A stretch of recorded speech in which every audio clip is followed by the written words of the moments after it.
Welcome to the Indie KidLit podcast.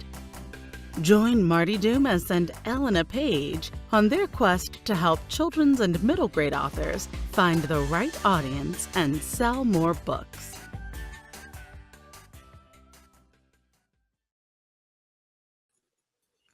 Hi, and welcome to the Indie KidLit podcast. I'm Marty Dumas. And I'm Elena Paige. And today we have an extra special guest. There's just two of us, and that's on purpose because I am going to be interviewing Elena about her first novel that is being published. Is it today or is it tomorrow? As we record, I think it is your today. Does that make sense? It's my yesterday, but it's your today. It's my today. I'm in the future.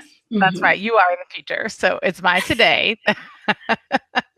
That Elena's first novel, The Magician's Convention, is coming out / came out earlier today. And I'm excited to get to chat with her because Elena, this is the first novel that she's written, but she has talked about it like a progression. And I don't think of it as a progression, which makes me think of like, I have so many things that I want to ask her. And then whenever I'm thinking, there's so many things that I want to ask, I think I should just ask you and we should record it. That way other people can listen in too. Because maybe, my questions are other people's questions too. So, Elena, can you tell just so that people, so welcome Elena to our own show. Yeah. Yes.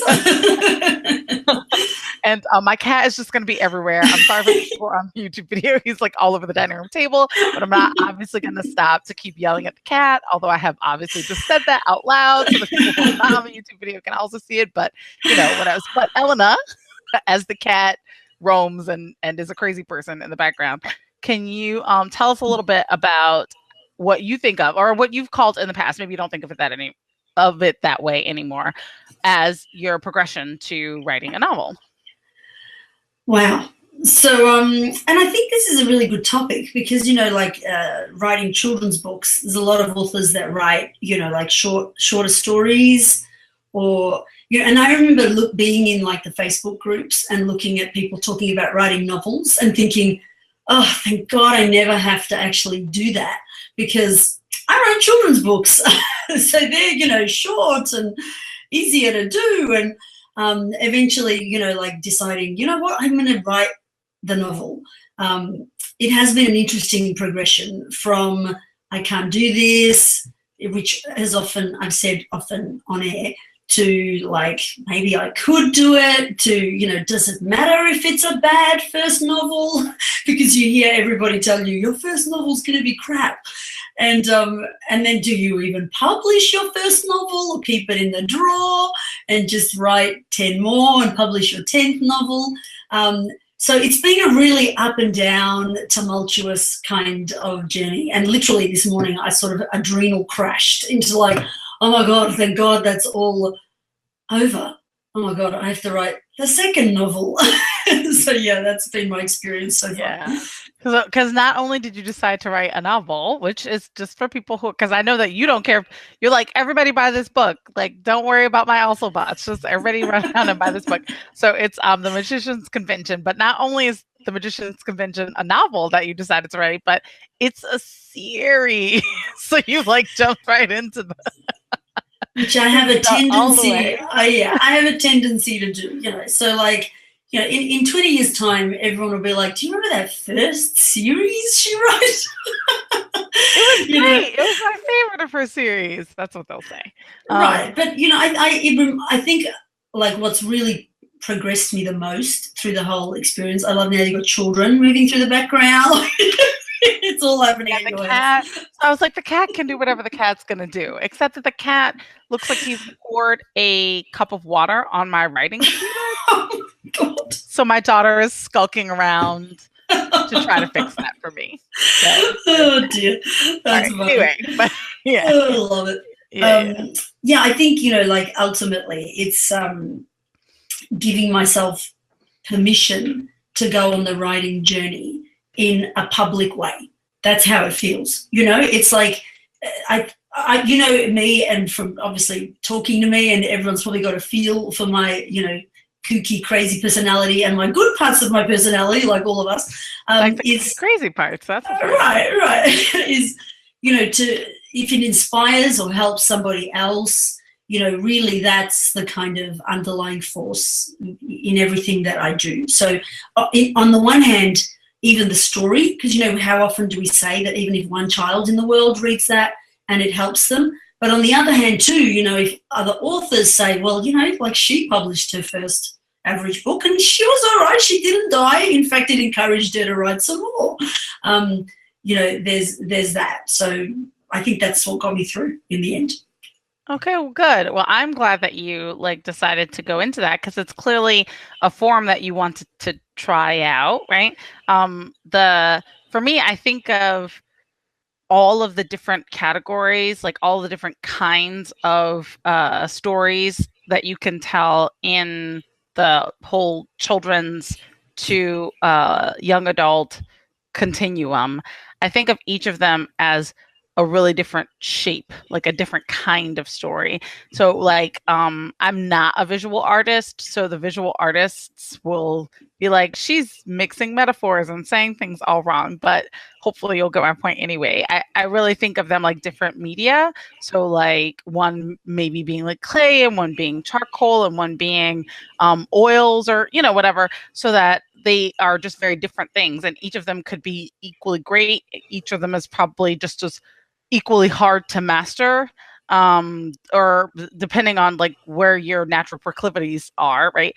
And then each of them like teaches you probably something different about writing as an art form in general. So it's interesting to me when I hear people like are nervous about long, because long is easier for me than short. So like I am afraid of picture books. I feel pretty confident that I could write a pretty mediocre picture book, but I don't feel confident that I could write a good one, and definitely don't feel confident that I could write a great one. So I shy away from it. But like it's really cool to be able to hear like a slightly different perspective, because it's not like they're completely different. They're not as different as what I said with like clay and oil and whatever, all that stuff. But so like it probably is kind of possible to like build on one to the other, and it's really cool of you to do it in a public way so that you are. But yeah, I always think of you as like just very like open and out there and like unashamed. So like just let's do all the things, and then that's how people become great faster, right? Like that's how, like if you keep everything all bottled up and quiet, then like you don't make mistakes probably, which means you don't learn from them, which means that you don't get better. So maybe like I guess not everybody has to necessarily be as open to be effective. I think it's you know, like there's a very famous saying which is like enlightenment is knowing thyself and wisdom is knowing other people. So, you know, I think it's actually, it's more that putting light, shining light on yourself, you know, like that admitting your mistakes and realize, you know, in 10 years' time, I might wake up and be like, why did I do it that way? You know, like when I could have just done it quietly. So there's no right or wrong, I suppose. It's just what feels right to any of us in that moment. And, you know, knowing myself, I'm the sort of person that if I wrote it and stuck it in my cupboard, I would probably never write another one, because I'm like, if no one gets to read it, then what was the point, right? Whereas if everybody read it and, you know, like 50% hated it and 50% loved it, or even 80% hated it and 20% loved it, I would, sure, for the first day think, oh my God, 80% people hated this. But then I would be like, the 20% really liked it. So that made it worth doing. So I tend not to be motivated by doing anything, probably like very incorrectly so, by just the joy of doing it. You know, there's a bit of the joy of doing it, but then ultimately for me, it's the joy of sharing it.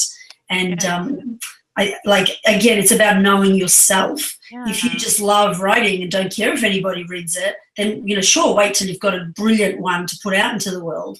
But I'd probably never write anything again if I did that. So it's just, you know, know yourself, I suppose. You're such a connector person. I'm always so like fascinated by connector people who are like, I can pull people together. Like, you need to know this person, I can get you to know this person. Or I know a person who might know this person, I'll totally like hook you guys up. Don't worry about it. And it's so interesting because I definitely already think of you as a connector person. So then it's really interesting to hear you describe your books as another way of connecting with people. Like, you're like, it's just connector peopling. Like, I'm just like, if I can't use it to make connections with people, then like, why am I doing it? So that's cool. That's really yeah, cool. I guess I hadn't seen it like that until you just said it like that. Like, even you know, like I suggested the other day in a Facebook group and got some really interesting feedback going about, like, you know, what do you think about responding to every review? And, you know, so a few people were like, no, you don't do that. You know, like, if you respond to a negative review, and I'm like, oh, I would never respond like that. I would be like, yeah, I totally get what you mean. Like, I so see what you're saying. Like, you're right. The writing is a little bit like that, huh? I never saw it like that. Do you know, like, it was like, to me, it's like taking everything on and not necessarily, sure, we'll get hurt by it initially because we want to be loved and be just amazing straight off the bat. You know, deep down, no, if anybody says they don't, I don't believe them. You know, right? It's true. Like, but at the end of the day, if someone bothered to say anything at all, like that, like, to me is really meaningful. Like, if someone bothered to actually get on and actually say, I didn't like this character and this writing is not very good, like, I'm like, wow, you talked to me. And better still, you read it to the end. You know, like, that's where my focus goes, you know, like, and I suppose, yeah, I hope other authors can take something from that. Yeah. Okay, that's really cool. So I'm going to back us up a little bit in the process. So you are saying that you're doing it like publicly, which you are, right? And so putting your first novel, like, it's not a confession, it's just like a regular thing. I think it's probably on my website, right? I have written a lot of books that I will never, I promise you, ever see the light of day. I have them like a little safety blanket, like on a flash drive. You know, like, I don't want to lose the flash drive, right? I don't want, you know, to not have access to them, but I don't need anyone else to have them. Like, they are there. I just want to know that they're there and they're fine on the little flash drive, and that'll be fine. Now, if we evolve all the tech past the flash drives, then that's going to be problematic. I will need to figure out a different quiet storage method for them. But there's that. So my first novel, nope, nobody will read it. But you're putting your first novel out there. But it's not like you just wrote this novel yourself quietly and then just put it out there, right? So, like, you've done a lot of things along the way to try to make sure that this novel has been as much of a learning experience for you as it possibly can be, and that it is as good as it possibly can be, given that it's your first novel. And I will tell you, I'm just going to say pretty confidently that it's not going to be the best novel that you've ever written, and that will be great, because unless you never write anymore, which I doubt will happen, right?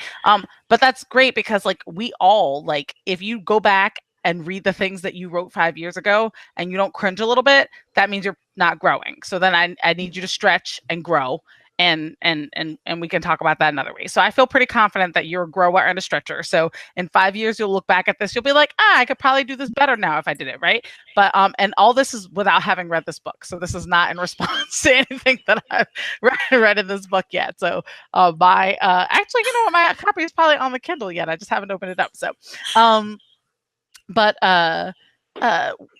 take us back to the things that you did to help you learn and have it be the best novel that it can be.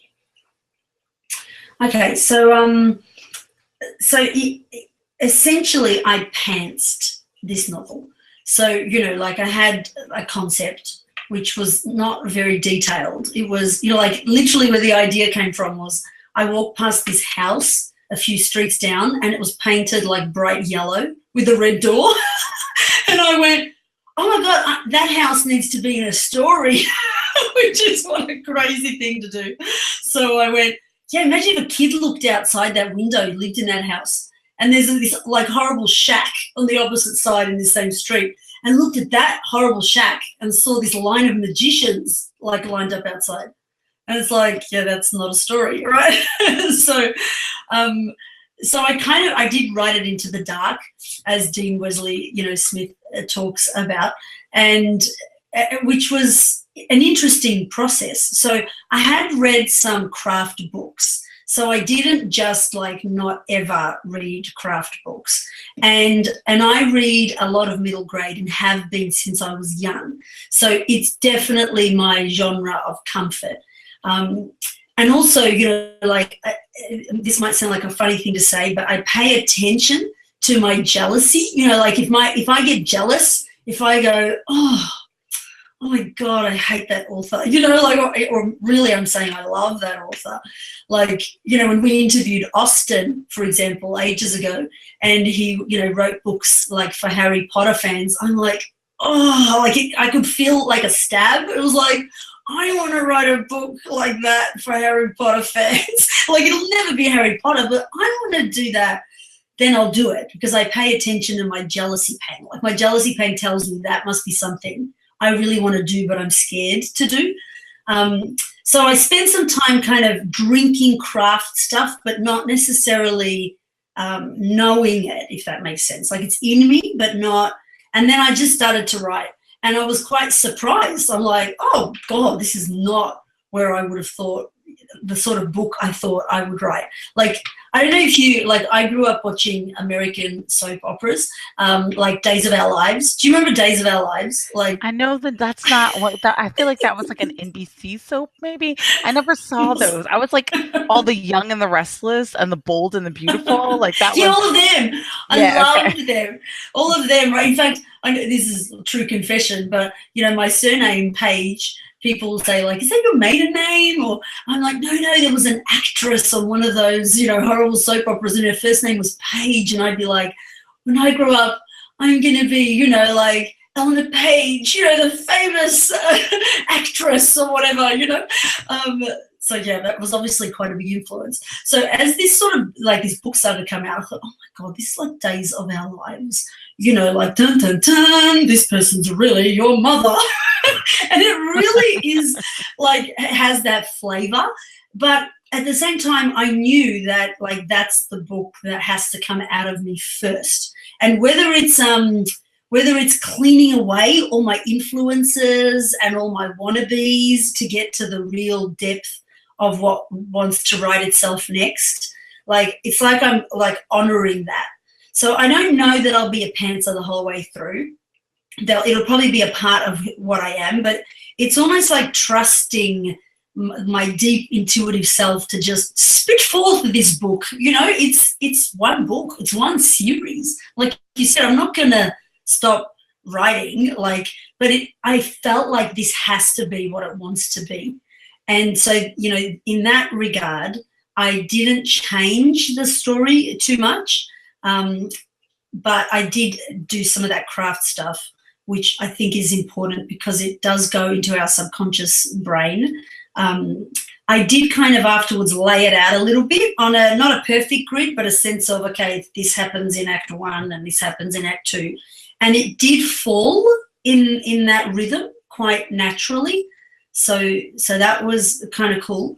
And then I got a developmental edit. And the developmental... Pause. Okay, pause. Okay, so you pants the novel. You just wrote the book of your heart as you felt it coming out, heavily influenced by soap opera turns as it was, right? Then you read some craft books. You're saying this like a summary, and we're clearly doing an interview. So you're supposed to say all the things, not just the surface level of the things. So after you pants the first draft of the novel, you read some craft books. Which craft books? What did you get out of that? How was that experience for you?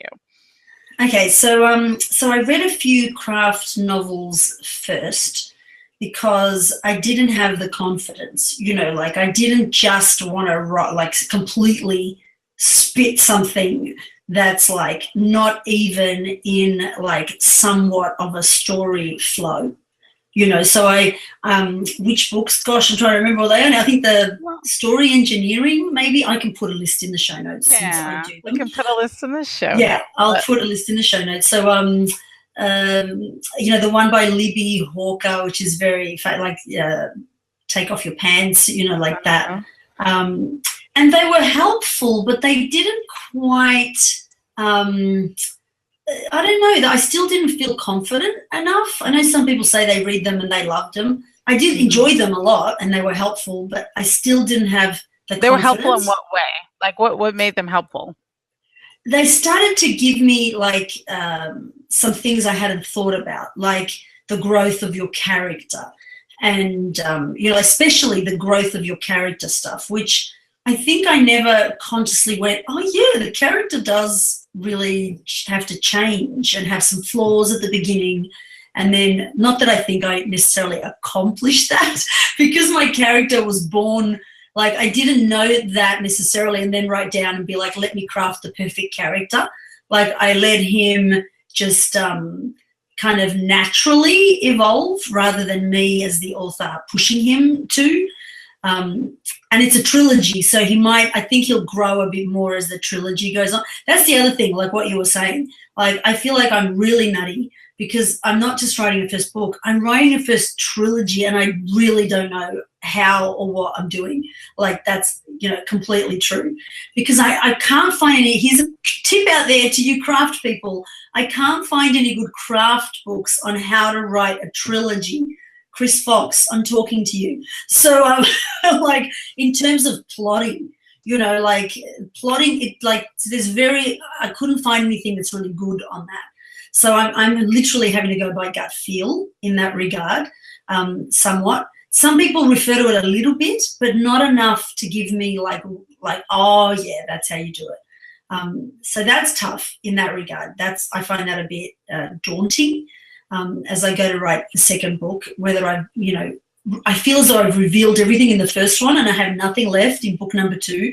And then if book number 2 reveals stuff, then number 3 will be like, there's nothing, I have nothing. So, yeah, so I read the craft books, then I wrote it.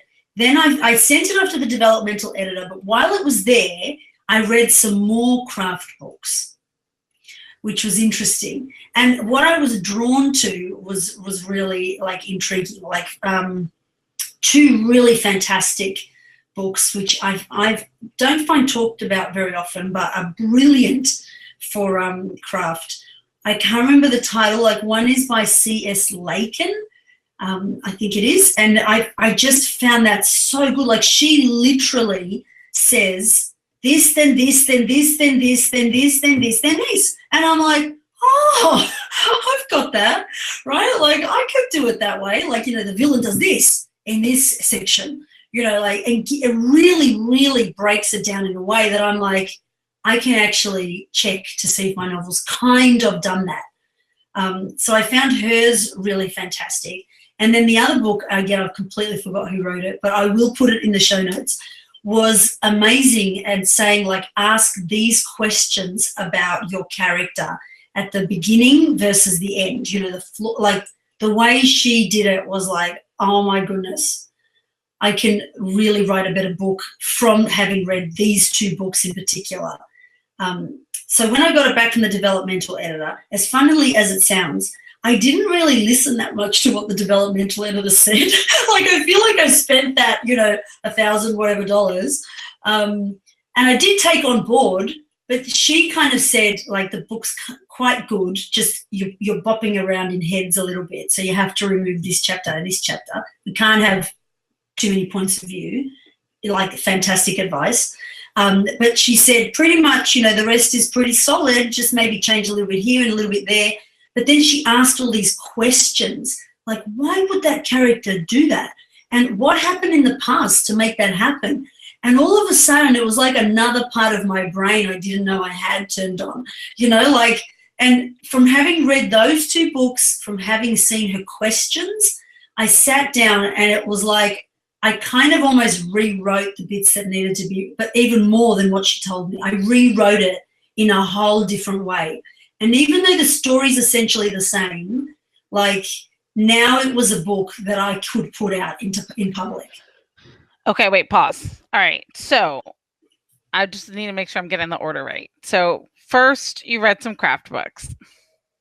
Yeah. Then you pantsed it with whatever you internalized from American soap operas and the craft books. You pulled that together and you pantsed your first draft.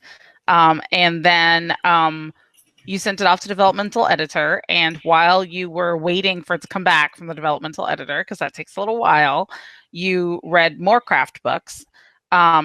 So where was the part where you kind of laid it out on a grid? Was that after you got it back from the developmental editor?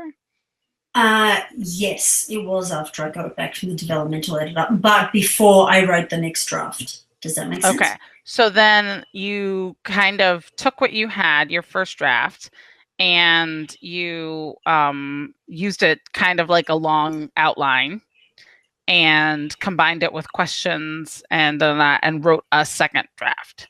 Is that exactly? Okay. All right. I'm here. I got it. Okay. You're doing well in my crazy process. So we've got, it sounds like we're gonna have a veritable library of craft materials in the show. They will be there. That's really great. I want to know what your, like, how did you interact with your editor? Like when you said you didn't end up taking a lot of the advice, but the questions were useful to you. How was that process?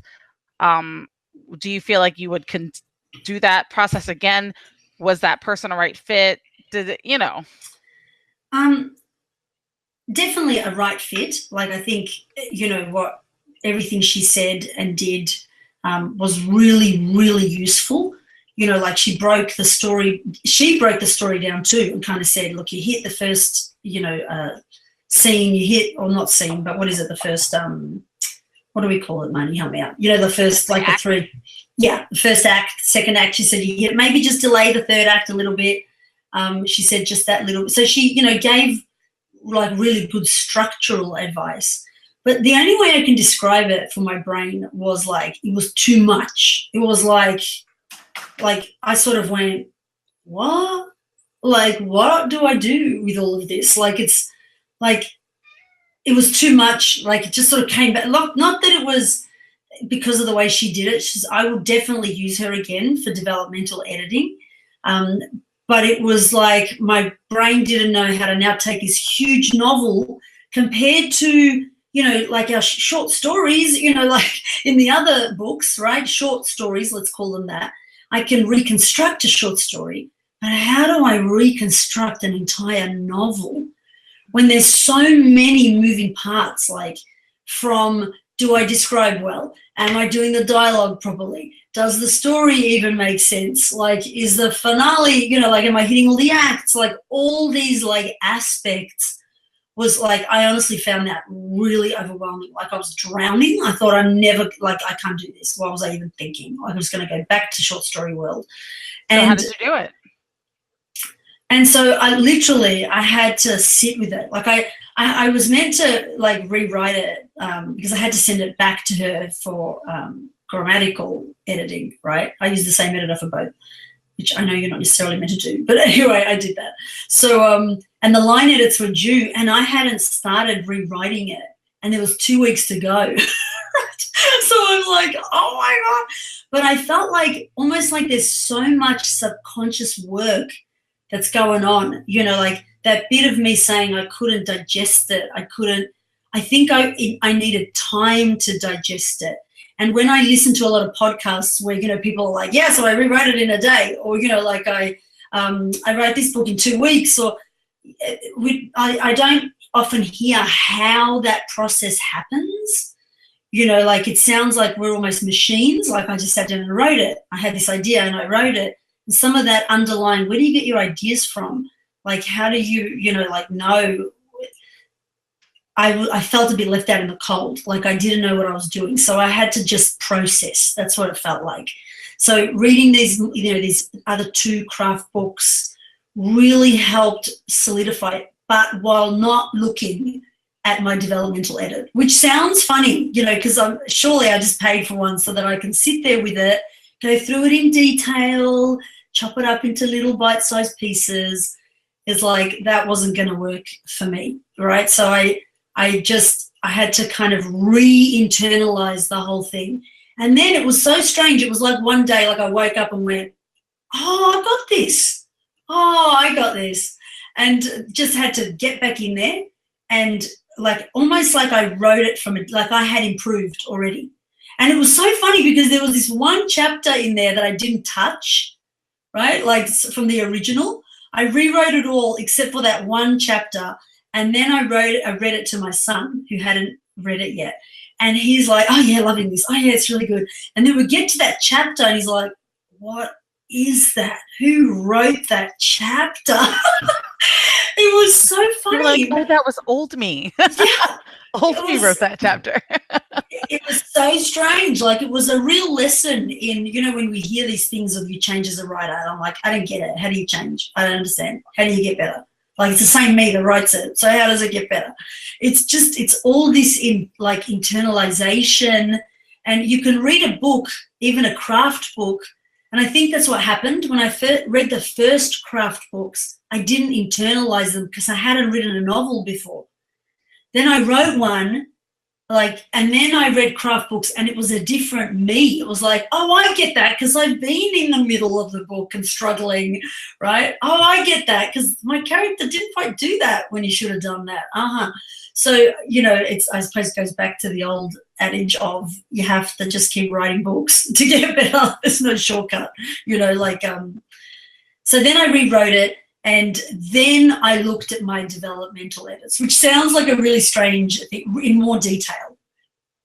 And I think I surpassed her, what she had asked me to do. Like, I honestly feel that if, like, the developmental edits were fantastic, but it was an editor working with what I had already created and honoring what I'd already created. But my second draft, I think, made it even better than what she was trying to make it. So still not, you know, like a perfect novel, but like, okay, like now I feel excited. Like this is sort of an exciting story, which kind of makes sense, you know, enough that it holds together. It's still a little out there, but, you know, holds together enough that it could work. So yeah, there's that sort of, and I did do the rewrites in like, she gave me an extra week. So I did them in 3 weeks, which is crazy. But I was in my story and just worked around the clock and had moments of, I'm not going to finish this. I'm just going to tell her that, you know what, let's just extend it to July. But and then this little voice was like, just try. Maybe you'll make it. Who knows? Like, and I made it. I couldn't look right on the day. I was like, I have two very loud, you know, in the movies where it's got like a little devil and a little, mine are really loud, like, you know, and they're fighting all the time and they battle nonstop, like, so, yeah. That'll make a good story too. Should write that one up. Devil and Angel death battle. But yeah, okay. So, all right. So that growing part of the process, like, so you kind of said exactly what you said was like frustrating you with other people, where they were just like, I just did it, and then I woke up and I just did it, and then you like said the same thing. So can you talk a little bit more about that? Like, what was that part of it like? Like you said you were synthesizing, sort of, that things were being kind of incorporated into you, but was it literally that you just woke up and were like, you know what? Yep, I can totally write a novel again in 3 weeks. Let's do this. Yeah, it really was. It really was. It was overcoming the overwhelm and the fear, you know, like that initial, as I said, drowning. And like, even though I can make it sound so easy in the sense of like, you know, just put it out in the world, like, you know, there's still a very strong part of me that's terrified to put it out in the world, you know, like, and you know, that's the part that I was talking about. I'm so insecure, you know, like that's really, I'm not insecure. I'm talking about that really insecure part of me that like is so frightened to even put out 3 words that I wrote, you know, like, let alone my first novel, it makes me feel quite sick almost, like, I want to put it out with a banner that says, please, and I think I did. I keep posting it everywhere going like, just remember it's my first novel, like, be nice. So, like that part of me is still very real. And to make that, like the deadline of the line edits are coming, you have to eventually shut that part down because I could keep processing forever. But, she says to me, you miss your deadline and you're going to have to wait till, what did she say, June? And I thought, oh no, I'm going to have to wait till June. And then I'm like, then I'm going to have to like torture myself with this book until June. So that was enough motivation to just like sit my bum in the chair and face it. That's what it felt like. Like I sat down and I faced it and I didn't realize I had grown like even this much more. And that's all that mattered. If I grew even this much more, then it's a just slightly more confident Elena going for the next take. Then that's enough. That's how it felt. All right. That's really cool. And also like being able to see the moment of your growth, that's pretty special, I think. And I'm glad that you're putting it out in the world, because I'm sure it's good. Like you hear yourself talking, you're a really good storyteller. So it's going to be at least good, right? It's funny because right before we got on air, I was like, let me check how the book's going on its first day. And, sure enough, the first review has come in, right? And, as authors, we're like, it better be a 5-star review first, at least like 3 of them or 4-star. And then if a bad one comes in, like I can cope. Well, I've opened it up and there's like 3 stars. No, who gave me 3 stars? But it's great. I do think everything happens for a reason. And my first thought when reading it, and it's, it's fair. Like I said, I want to write back and be like, you're right. Like this is what it says. The writing is unsophisticated and choppy, which can be annoying at times, right? Like that's probably true. But, and this is the big but, right? I don't want to read the writing is unsophisticated and choppy. And my mind, the first thing it says is like, oh, just quit it now. Like, you're an unsophisticated, choppy writer. That my angel says like, oh, well, that's cool. I probably am. Anyways, let's write the next book. See if it changes. So that's, And I want to say that for me, that points to something that we talk about a lot, but have a hard time internalizing. And I'm going to just go ahead and say because I think that this is a thing that everybody is having a hard time internalizing, is the idea that every book is not for everybody. Right. Legit. Harry Potter has 3-star reviews and 2-star and 1-star. If you ever feel really bad about your thing, go and look up Harry Potter reviews, and instead of going from 5-star to 1-star, flip that on the Amazon sort and look at the 1 stars first. Yeah. There's no such thing as a book that is for everyone. So stuff like that only gets you closer to knowing who it is for. So that person's choppy might be someone else's clean. Right? Yeah, and also probably the choppy, choppy I think is something that we can always improve on, can't we? Because I think we can be a bit choppy in the way that we sometimes, there's like a lot of dialogue and it's very fast paced, like the whole book takes place in a day, right? So that makes it like choppy in and of itself, because it's like sort of, like days are passing and now we're having this scene. But the unsophisticated part is the part, I really got to sit with and check in on. And it comes back to what you said, who am I writing the book for? And I think that's key, because ultimately, I wrote the book partly for me, as we all do, but for my son, who's a bit of he's 14, so he's a bit older than probably the age range of middle grade, but he's stopped reading. He can't stand real life books because he's such an empath. He finds them really emotionally overwhelming. he can't bear like the deep descriptions and the, you know, like he just wants to know what this character said, that character. And honestly, he's such a tough critic as well. And he finished the book and said, I really liked it.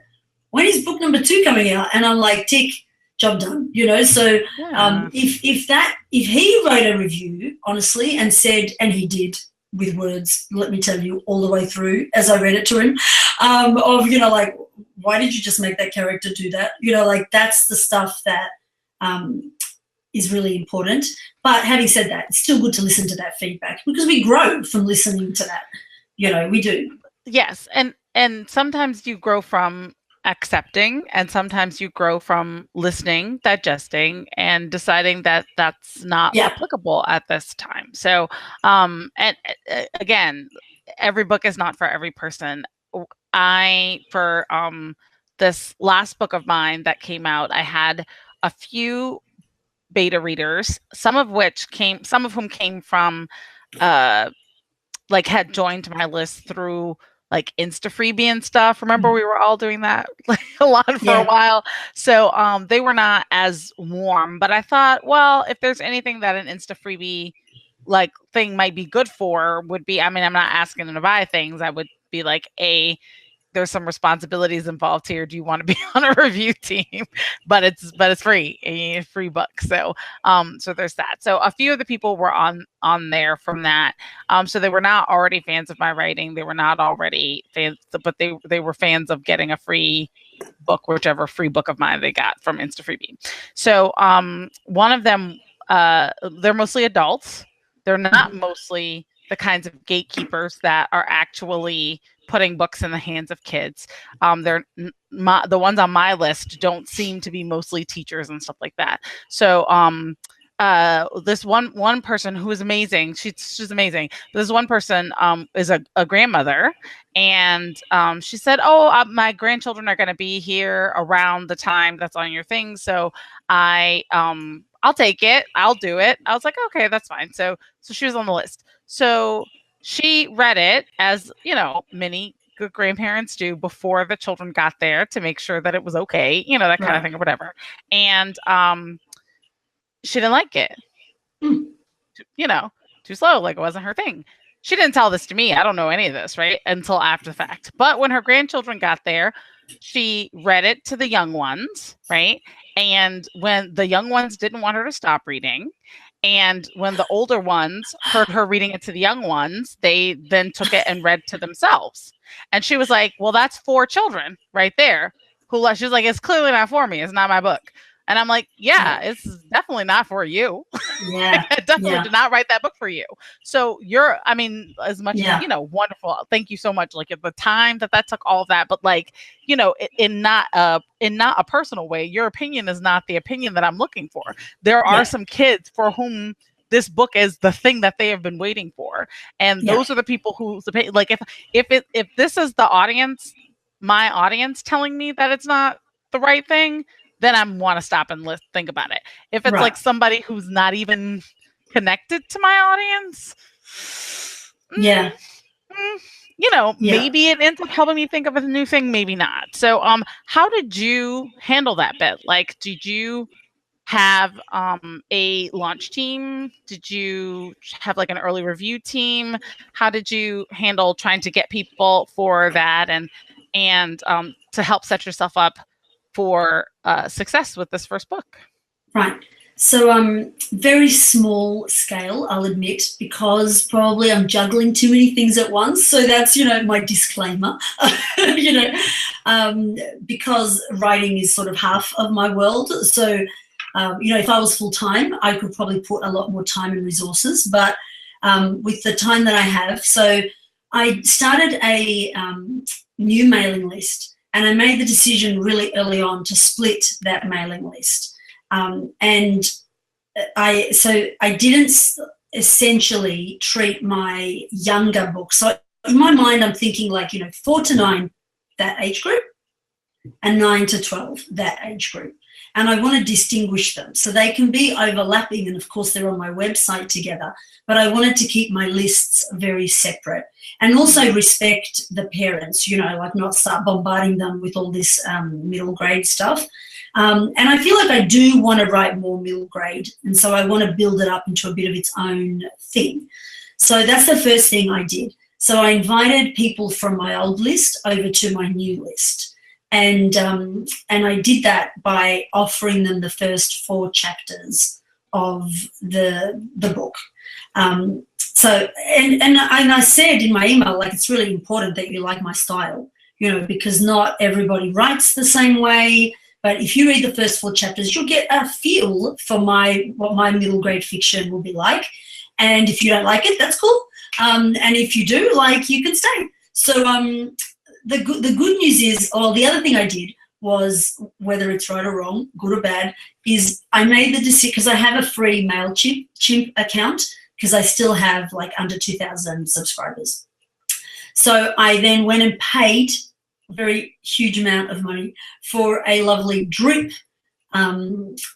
account. And Drip, I've done a lot of research on all of the mailing lists, I've tried them all, and Drip is my favorite. I'll say that up front. I know I should be saying some other brand, because there's, all brands. No one's paying me to say that. It's free to come in and give us some sponsorship dollars. We have expenses, Drip.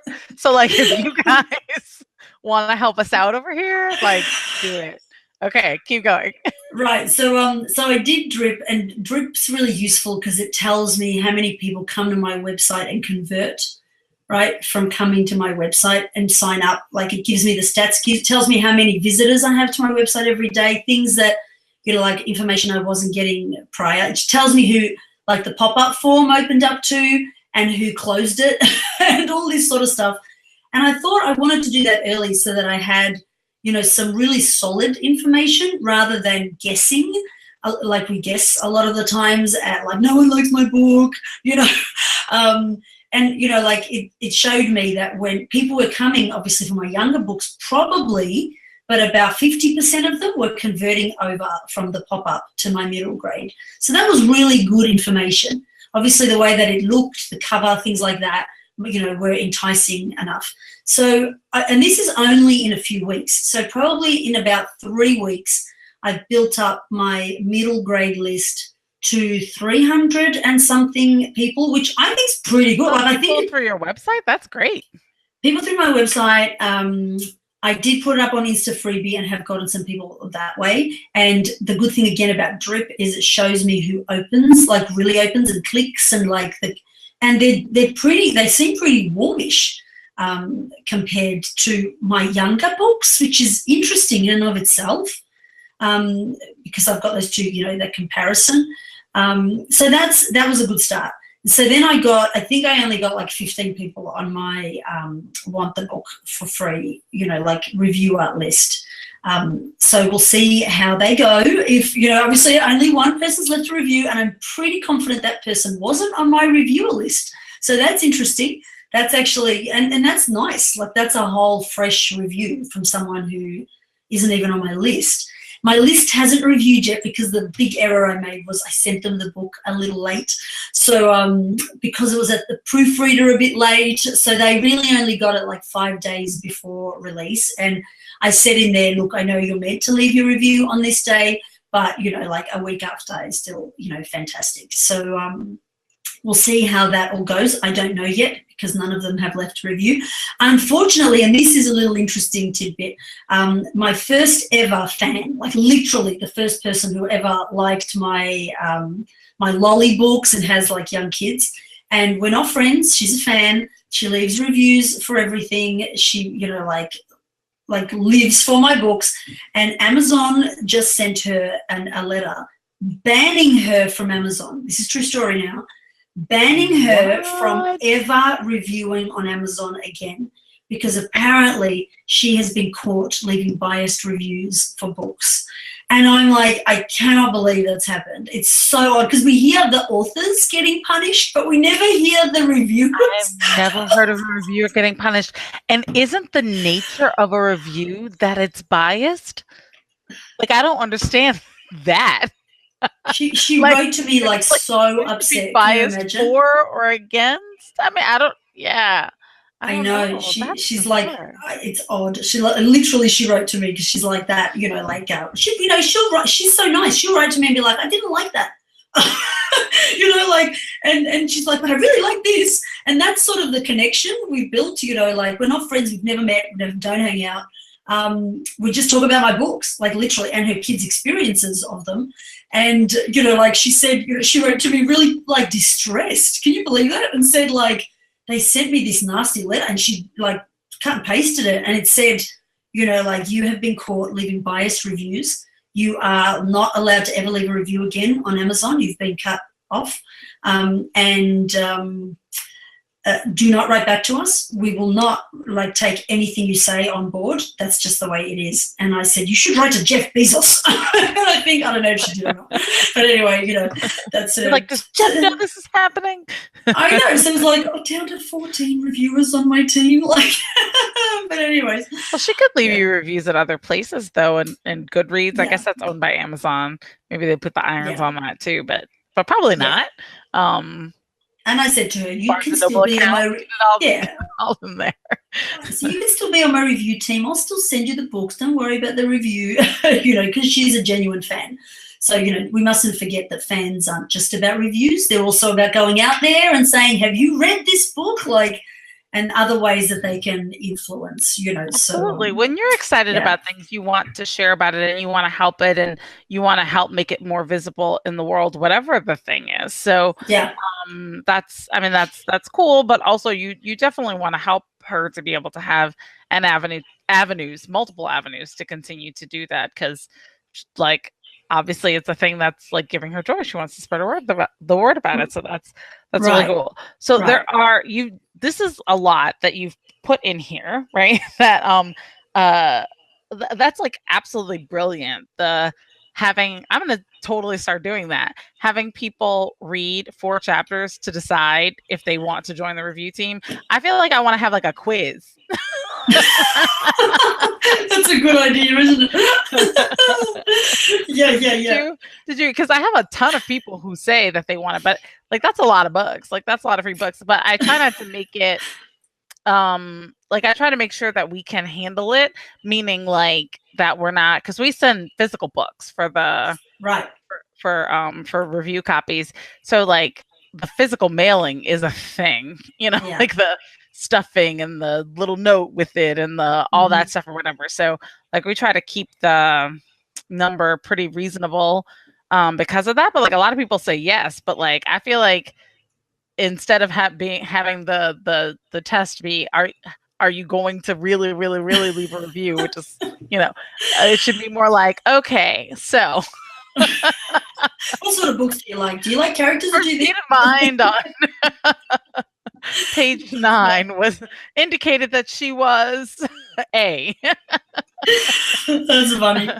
Excited. But so that's absolutely brilliant. I can't wait to hear how that works out. We'll definitely check in about that in our next update and goal setting episode, so people can look forward to that. And I will be one of those people. But also, like, dude, you set up like whole new drip campaigns, whole new email service. So, like, this is intense. So, like, what else? We are running out of time, but I want to give us an opportunity to be able to hear all the other stuff that you did to set yourself up. I mean, like, we've been learning. So, like, this is it. Like, this is the showpiece right here. Like, so what else have you done to try to set yourself up for success with this book? Like, I think it is, I'm always complaining, like, it's not going to be as good because it didn't get 20 edits, like a traditional publisher got. And, I've been going to the Society of Children's Books Writers and Illustrators. I have been going. I love SCBWI. Yeah. Okay. Yeah. I've been going to the Australian, like, Melbourne. Y'all call it Squibby or something, right? They call it Squibby. They do. They call it Squibby. It's so funny. And it's just so bizarre. Like, it's like a different world. So it's really, like trad published heavy. And like I'm, lined up to get my little, afternoon tea, and I'll have a conversation with someone. And I had to make a really conscious decision to go into that space with my head held high. So insecure Elena Paige is not allowed in that room. Like, she is not. So I, shelve her. I give her a good talking to before we go to the event. And I stand in line as a very confident, proud indie. And it's very interesting experience for me so far. So I've gone twice, and both times I'll have conversations with people who have written 10 books, and I'll be like, oh, that's fantastic. Who are they published by? Oh, no, they're not published, or no, I would never do that because I haven't got a publishing thing yet. And so then I'm like, you should self-publish, blah, blah, blah, blah, blah. And they're looking at me like, who are you? Where did you come from? That's a whole different world.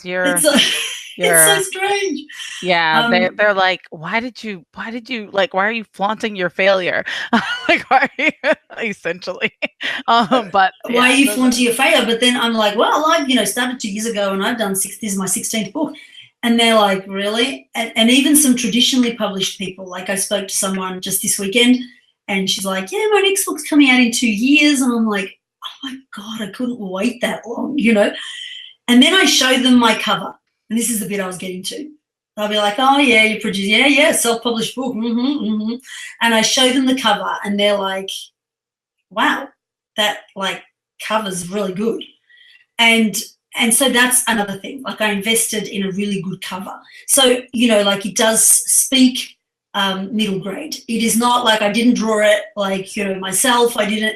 It might not, again, be the perfect cover, but it does say middle grade. Right. And you didn't just commission the cover. You did a lot of workshopping on that cover too. Say the whole thing. Pretend like nobody knows you and say the whole thing.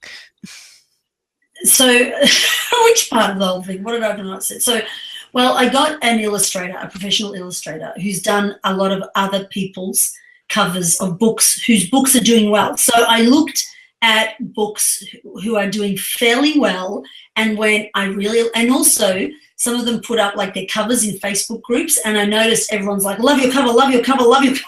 And I'm like, okay, who is the artist? I'm going to find the artist. So I find this artist, and I negotiate him down on price because I'm like, I'm in Australia, and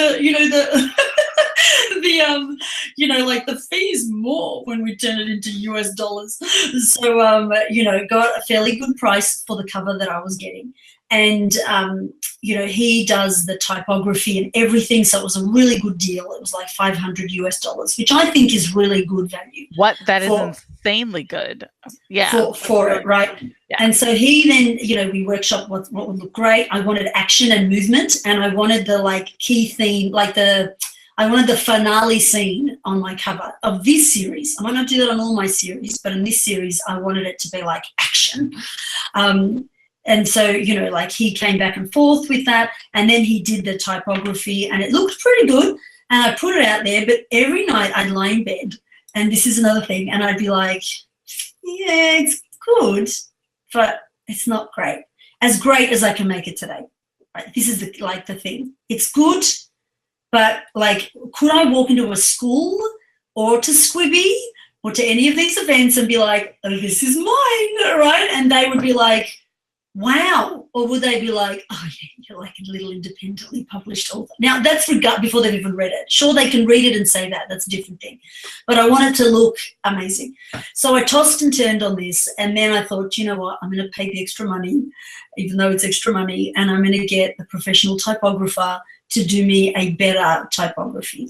One that I can really go, yeah, nailed it, love it, perfect.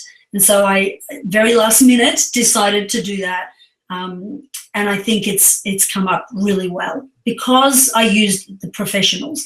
And so going back to the mailing list, I thought the same thing. If I keep doing free, then I don't give it. Whereas I had to pay, $1,000 of, Australian dollars, it's less in US, to get this mailing list up and running, straight off the bat. And so I'm going to put time and effort into that list now. I'm going to treat them a bit more, differently than I would my free list, who I sort of write to occasionally and think, look, it doesn't matter, they're not costing me anything. And start from the very get-go treating it like a career, not necessarily it might do well, it might not. I've entered it into some competitions, so I did that. All right, fancy pants. Okay. And if it loses, you know what? Like, that's not the point. The point is that I entered it. You know, like, I paid for some of those reviews. You know, like some proper, a bit more professional reviews, and I did that as much to say which ones or no. We can wait until the update thing. One of them, I can't remember the name, it was some strange one, but I'll put it in my show notes. And the other one's the reader's favorite, which is, you know, like quite sort of a, you know, and like reader's favorite do give 4 or 5. So they're always going to give a good review, but they can leave notes underneath that say like, this is not so good. Do you want to go back and redo this? And I can tell, you know, when they leave me a 4, like they have on other books, I've gone, yeah, I can sort of see why they gave that one a 4. It needs a bit of work. So only one review has come back so far, but it was a 5-star and it was really positive feedback. And again, I don't think it's as, like, even though it seems like I'm marketing and trying to get it out there, I'm just setting everything up a bit more professionally this time. And like, I'm not attached, like every book is separate. I think that's almost like a ritual. When you finish your book, cut the cords, you know, and burn them and just say, little book, you know, go out there and do your thing. I have done the best to make you the best that I can make you today. But I feel as though this time around I'm putting it out there without the level of shame that I had the first time around, you know, like that like it's not very good, like part of me, like it is what it is. That's how I feel now. It is what it is. I put it through, you know, proofreaders and got like paid for covers and did, sure, I could put it up in the 20 books to 50K and people will be like, bad book, change your this, and I'll take that on board, right? At some point, if it's a business decision. I just want to say one other thing, because I know, you know how I'm always like asking the last question, and I really want to. I still have one more, but go ahead. I also, you know, want to say one other thing. Like, I did this amazing writer's course. I can't recommend it more highly enough. It's a bit different than other writers' courses. So it's called Write Better Faster by Becca Syme. I'll put the link in there. Becca, I'm giving you a plug. But what was amazing about that course, which is so different, so unique from any other course that I've done, was we had to do like online psychological testing, right? Get this is true. So like we had to do the Myers-Briggs personality test. We had to do the DISC analysis, which is different test often done in business, and the Strengths Finder. And then we also, as part of the course, got a one-on-one with Becca. So she got to talk to us about our own style.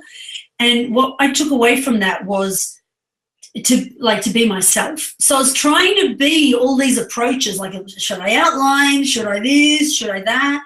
And she took all of this analysis of my personality, and this was the changer. Like, this is the key to everything. I honestly feel like it is. She said, everybody works so hard to improve their weaknesses. She said, instead of strengthening your strengths. This is literally, so like I work with teachers and with other people who are going to work with young people. And this is the thing that I'm saying the most often. Lots of times when you ask people, so what went really well, they want to like skip past that part and jump straight into like what didn't go well, because they're like, oh, you're just saying that first part so that you can like cushion the blow or whatever. It's like, no, dude, like, do you think that Pavarotti worries about his jump roping skills? He really doesn't. Right. He's a good singer. He works on singing. So like, you know, whatever. Anyway, so that's amazing. That's cool. Yeah. Yeah, and that's the thing, right? You know, like, and like that was like news to me. I'm like, what? I've been sitting here going, you know, like my descriptions are really bad, or, you know, like my language is choppy, like what that, you know, that review said. And, you know, doing the test, it was so funny because my second highest strength was an ideator. Now that means that I come up with new and original ideas. And she said, like, go study what Pixar does, go do this, you know, like, get past Days of Our Lives, you know, get past Days of Our Lives and Harry Potter, and you're going to like freaking surprise yourself, because there's going to be ideas there, originality that is astounding. And I can honestly like say, you know how hard it is for me to say nice things about myself sometimes. Like I can say that like the Magician's Convention, like it might be like a first sort of like not perfectly written novel, but it is exciting and innovative and imaginative. Like because I'm an ideator, like it's like duh, right? And my third greatest strength was I'm a strategist. Who would have known? Like, so I'm actually more strategic than I give myself credit for. Anyway, the point I'm trying strategic.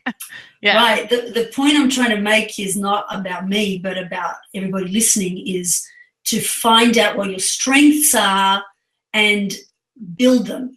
Like really like keep working at the things that you're already fantastic at, and you'll eventually get better at them. And sometimes we just can't see what's right in front of us. Like just, I don't know, we're funny like that, humans. We're like, we can't see what's right staring us back in the, other people can see it about us, can't we? We can all see each other's.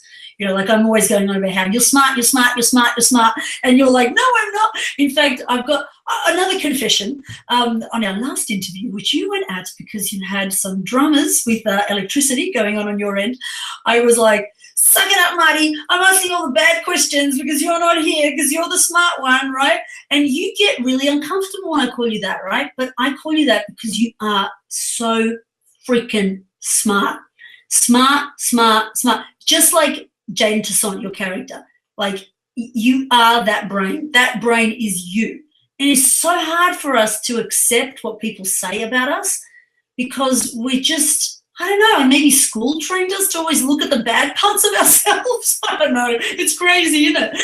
And you're always saying, you know, nice things about me. I'm like, no, I'm not, no, I'm not, no, I'm not. So from now on, I want you to go, somebody do's here. I'm the smart one. And I'll be like, Elena Paige here.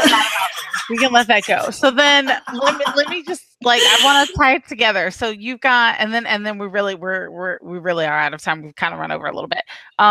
So one of your strengths is strategy there, and I can see your strategy really playing out for this book. I'm really eager to be able to see how it does, and then also how you are adapting the strategy. Like I've seen, it looks like you've mathematically formulated your social media posts, like on Instagram and whatnot about it, where it's like you've got like an algorithm of like personal to like old book, new book.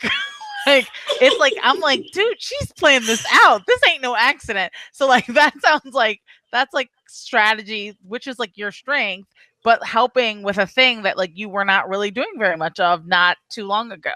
So like there are I don't know, there are a lot of things that are, I feel like we could probably I know we could keep talking about this for a while because there are other things that I've kind of noticed just as a bystander in this launch and watching you like really grow through this process amazingly. But we are over an hour, I'm almost certain, so that we should let the people go. But if there are questions that people have specifically, probably you know where to find Elena because she's a connector person and she answers people online all the time anyway. But if not, then you can leave a comment either in the show notes, or you can do it wherever you see it posted on social media, and we'll try to make sure that we can answer those. Or you can email us at the indie KidLit podcast at gmail.com, and we will probably answer you on the spot, but also try to include those in the updates and goal setting episodes so that we can get all the info out there. She's an open book. You're an open book. Yeah. So then let's use the open book. We got it in there. Okay. So is there anything else that you want to add in before we sign off? No, yeah, I think I'm done. Check out the Magician's Convention. Oh. Go pick up your copy of the Magician's Convention and please write me back your constructive criticism. You're gonna get like a wave, you're gonna get a wave of emails. People are being like, "It's beautiful, it's lovely, I love it so much." Okay, I'm excited about that. Yeah, I did put it up in my friends. Like I haven't been talking to my friends on Facebook very much, so I put it up in there, and of course I got the waves of, you're wonderful, you're wonderful. And I'm like, oh, God, we can always count on our Facebook friends. God bless them. Absolutely. Okay. So will you tell people where they can find our podcast online? So you can find our podcast and all the books that I mentioned or didn't mention.